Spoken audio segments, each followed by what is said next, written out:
Today we shift our attention to digital radio. To understand where this fits in, it's helpful to look at our class roadmap. You'll recall we started with information theory. We explored the terminology associated with radio. That was things like the Fourier series. From there, it was analog radio.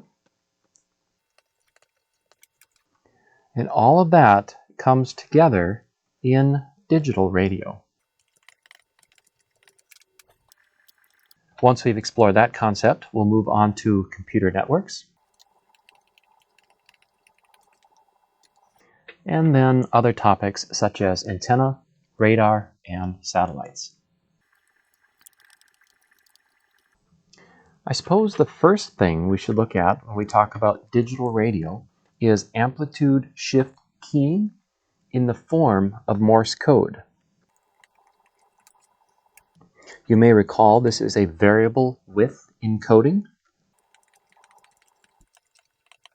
where common letters,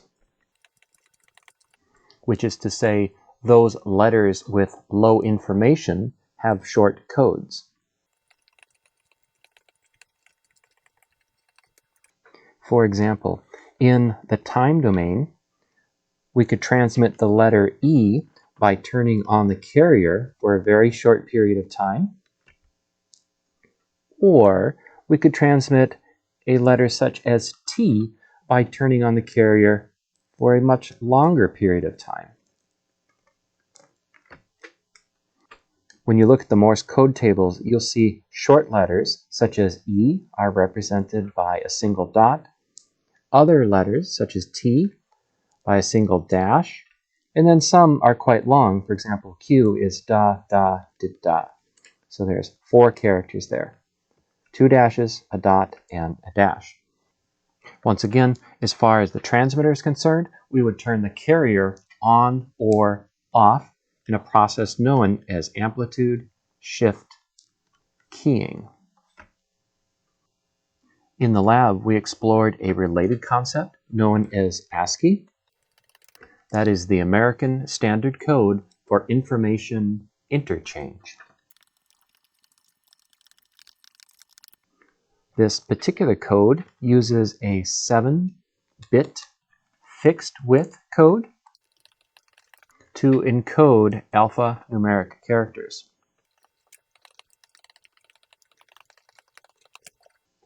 As far as that fixed width concept is concerned, you'll remember that 2 raised to the nth power is equal to our message space. Or you could say 2 to the 7th is equal to 128, which works out fine because there are 10 numbers. There are 26 uppercase letters, 26 lower, and there's miscellaneous punctuation marks. In all, if you consult your textbook, you'll find that there's about 95 printable characters.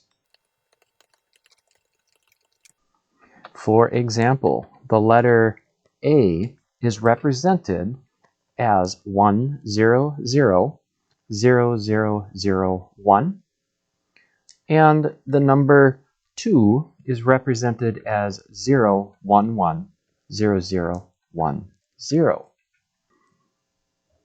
You'll recall our lab experiment with the oscilloscope, where you looked at a waveform very similar to this for the ASCII letter U, which is encoded as the alternating bit pattern 01010101, or if you prefer, in hex, that is 5 and 5. You'll recall that this waveform was generated by an Arduino microcontroller. The output was taken from pin TX1. Oscilloscope probe was connected to that pin and then viewed. While we're here, let's not forget the alligator clip that was connected to ground. At any rate, when the Arduino sends the information, it starts by asserting what's known as the start bit. From there, it sends the bit pattern starting with the least significant bit first, working toward the most significant bit. Remember that this is the least significant bit here and the most significant bit here. You could say that it transmits the information this way. So 1, 0, 1, 0, 1, 0, 1, 0. As we view the oscilloscope waveform, there are a few things we should watch out for. For example, this right here tells us what the voltage is per major division, keeping in mind that this block represents a major division. At any rate, we could say the voltage starts here, goes to 1 volt, 2 volt, 3 volt, 4 volt, and it looks like the output is just shy of 5. The next thing we're interested in is time, where that represents the time associated with a major division, so 5 milliseconds in this case. As I aligned this particular waveform, you'll see that it starts here, where this edge is aligned with the major divisions. And if we move over to this point right here, we can see that it's again aligned. If we assume this point was 0, this would be 5, 10, 15, and finally 20 milliseconds. In that period of time, we can see that there are 1, 2, 3, 4, 5, 6 bit periods. So that's 20 milliseconds for 6 bits. Or if you prefer, 3.3 milliseconds per bit. As we'll see in a moment, this is a concept that is central to digital radio. It's related to something called the baud rate. In fact, you could say the baud rate for this particular example is 1 over the bit rate,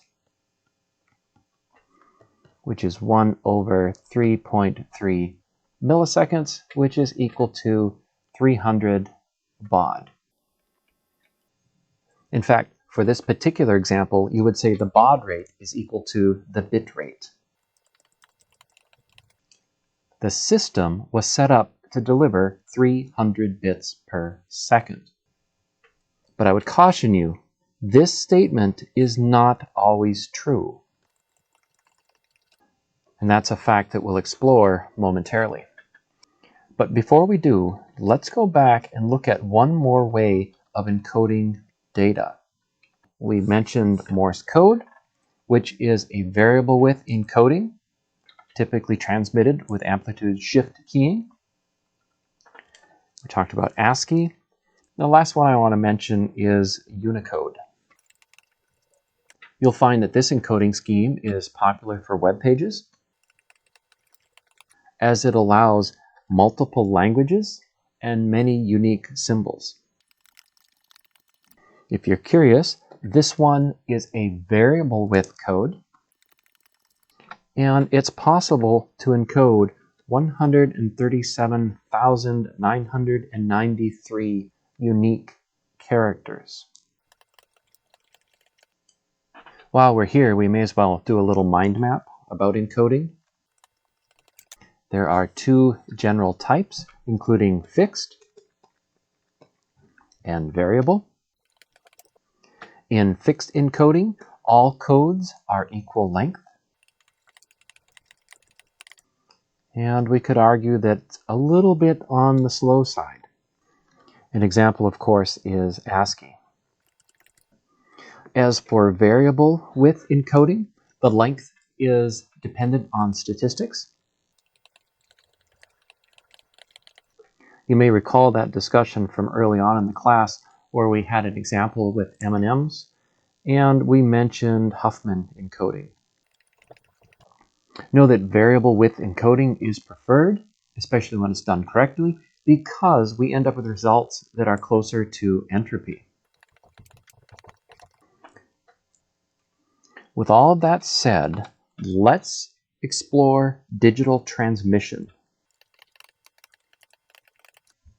Suppose we were to transmit this bit sequence. Let's go ahead and add some dashed lines so we can tell which bit is which. With that done, you can see that the sequence is 1, 0, 1, 1, 0, 0, 1, 0. From our previous discussion, we know that this point from here to here is the bit time, or the time per bit. And we had an example where we talked about sending 300 bits per second, which is related to our old equations. Frequency is equal to 1 over time, or if you prefer, time is equal to 1 over frequency. So to say that we're sending 300 bits per second is to say that there's a bit time of 1 over 300, which is equal to 3.3 milliseconds per bit. I believe we mentioned ASCII already. That's amplitude shift keying, where you could turn the carrier on and off for every bit in the sequence. So carrier on, carrier off, carrier on for 2-bit periods, carrier off for 2-bit periods, and then carrier on. If that was a tone, it would be something like this.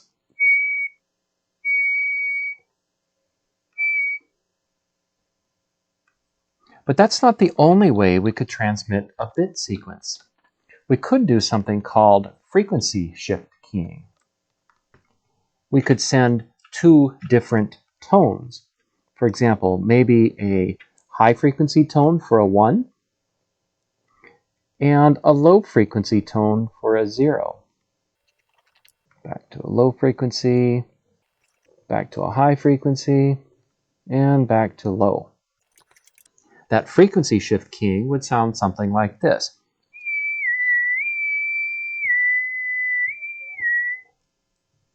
There is another method, but I can't whistle that one, known as phase shift keying. We're going to come back to that one in a minute.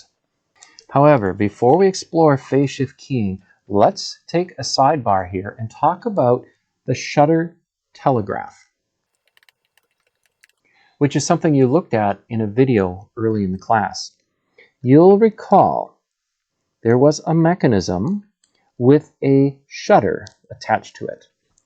That shutter could be on, or it could be off.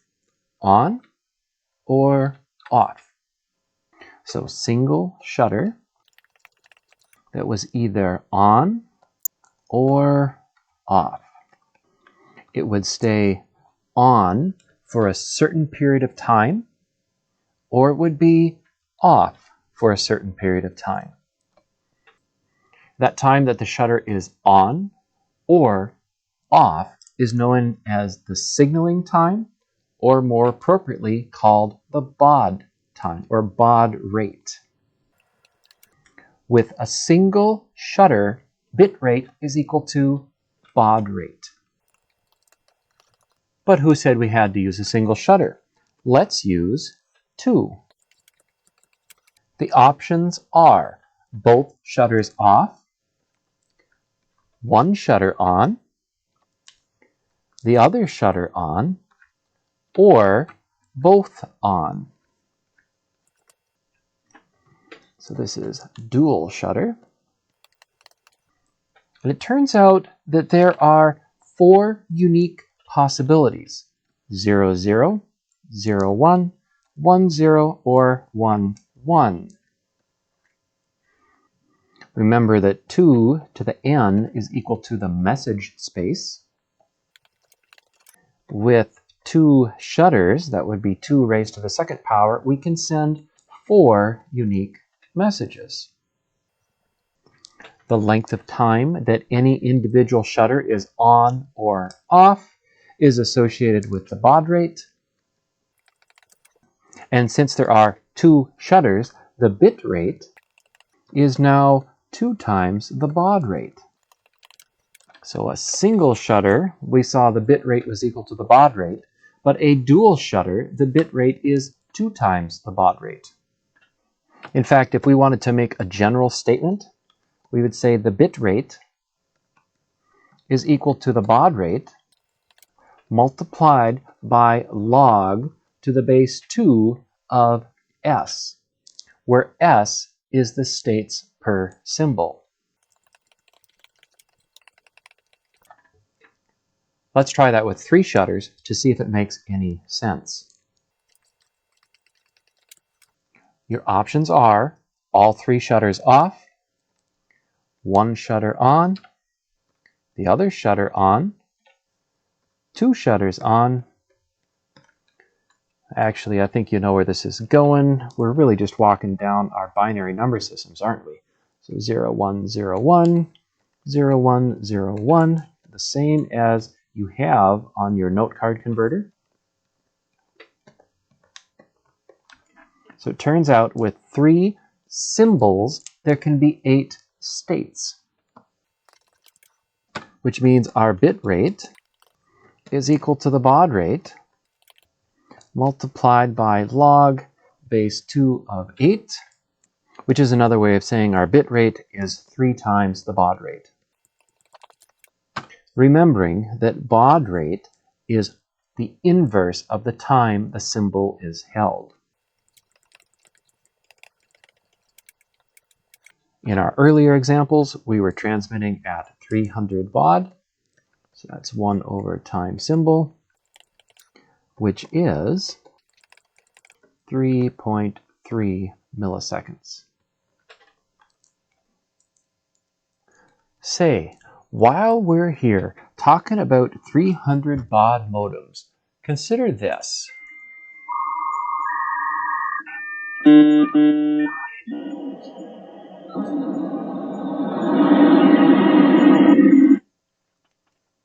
Does that bring back memories to any of you?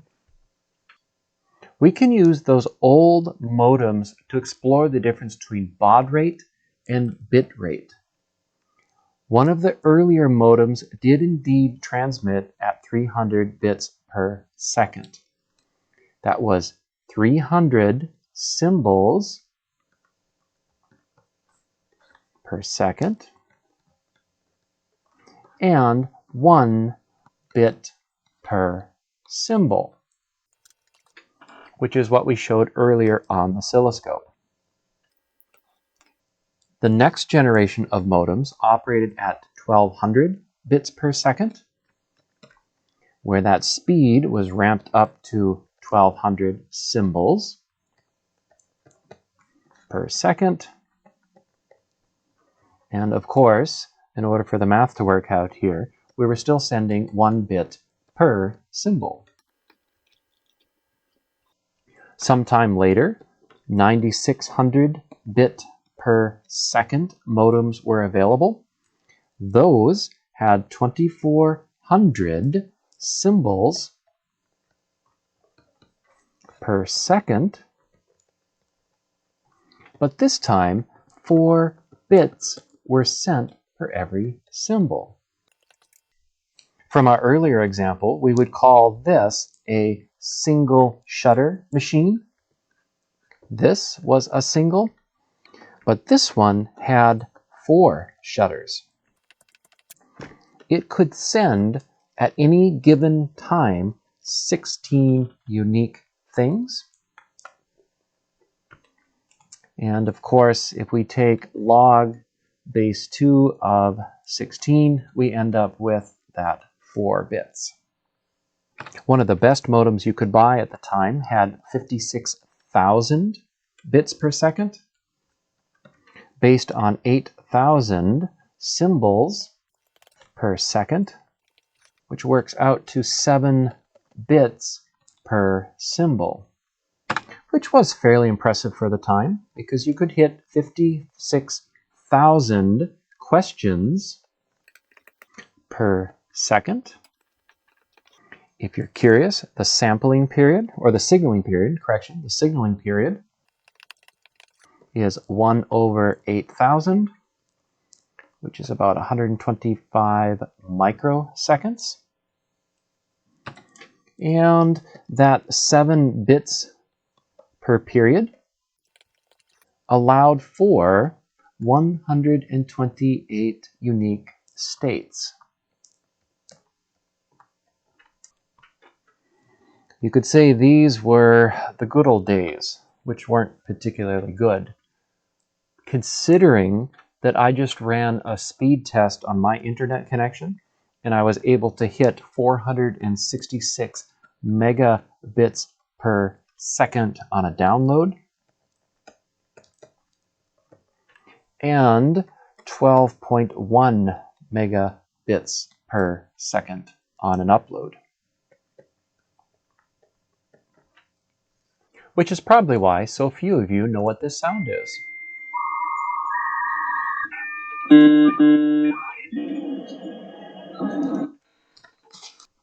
Anywho, the thing we need to address is how do we construct the electronic equivalent of the signal telegraph? One way is to go back to amplitude shift keying. Now, instead of using on-off keying, what if we transmitted at different amplitudes? In the time domain, we'll send the first bit with this amplitude. We'll send the second bit with double the amplitude. For the third bit, we'll go half again as much. And for our fourth symbol, we'll use an even higher amplitude.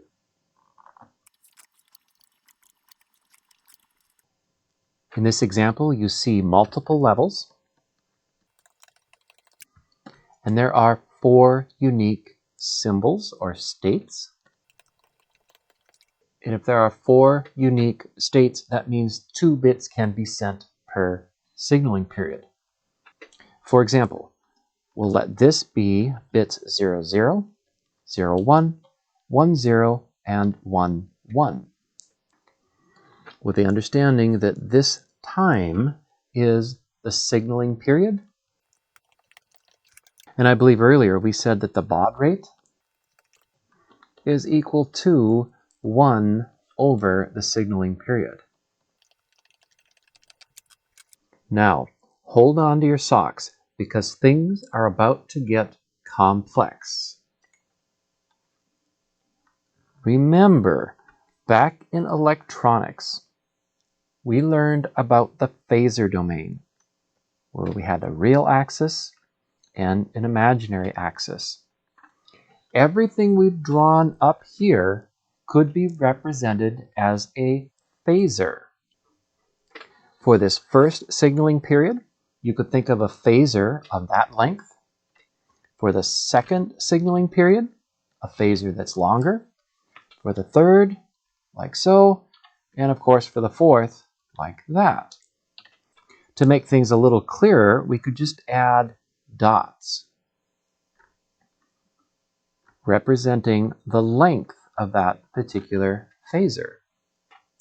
Stated another way, for each signaling period, there is an associated phase vector. We might send that vector right there for one signaling period. Then it might jump to this, might jump to that. Anything we desire in order to send our bit stream. If you're tracking, you know where we're headed next, because each phasor has a magnitude and a direction. It's this direction component that really allows us to increase the speed at which we can transmit. For instance, if we were to put a phasor pointing in this direction, that would be the same as rotating this signal here 180 degrees. Likewise, if we were to put a vector here, that would be the same as rotating this 180 degrees. It's this mechanism that allows us to shift the carrier in phase that's known as phase shift keying. Turns out there are multiple forms of phase shift keying. The first one we're interested in is known as binary phase shift keying. That's relatively straightforward because there are only two positions that phase vector can be in. For example, we might transmit 1 at a phase angle of 0 degrees, 1 at a phase angle of negative 180. We'll hold that for 2-bit periods, then back to 1 phase angle 0, 1 phase angle negative 180, and then back to 1 phase angle 0. On the real imaginary axis, we are here or here, where this represents a 1 and this represents a 0. The next method is known as quadrature phase shift keying. So Q, P, S, K. On the real imaginary axis,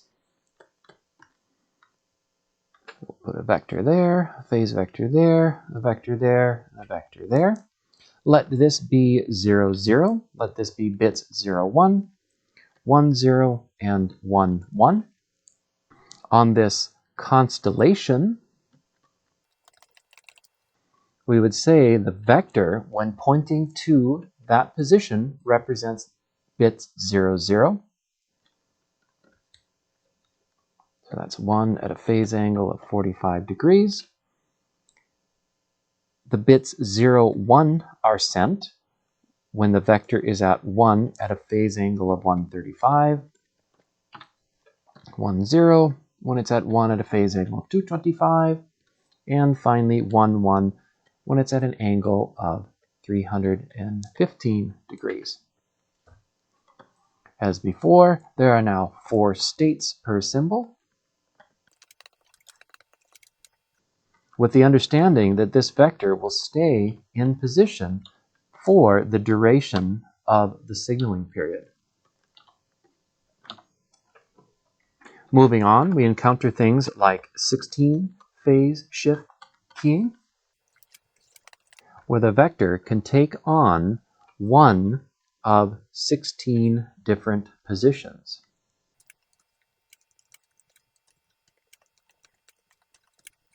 Remember, bit rate is equal to baud rate by log base 2 of s. In this particular case, there are 16 different positions, so bit rate is baud rate by 4. Next, we encounter something called quadrature amplitude modulation, or QAM. This is quite similar to what we were doing before. For this particular system, let there be 2 amplitude levels and 4 different phase shifts. So 2 amplitude and 4 unique phase shifts. Taken together, we would call this particular constellation 8 QAM, because there are 8 unique positions that this vector could assume. So in this position, it might be 0, 0, 0, 0, 0, 1, 0, 1, 0, 0, 1, 1, 1, 0, 0, 1, 0, 1, 1, 1, 0, and finally 1, 1, 1. Since we're sending 3 bits for every signaling event, we would say bit rate is equal to 3 by the baud rate. But why stop there? Let's do 16 QAM.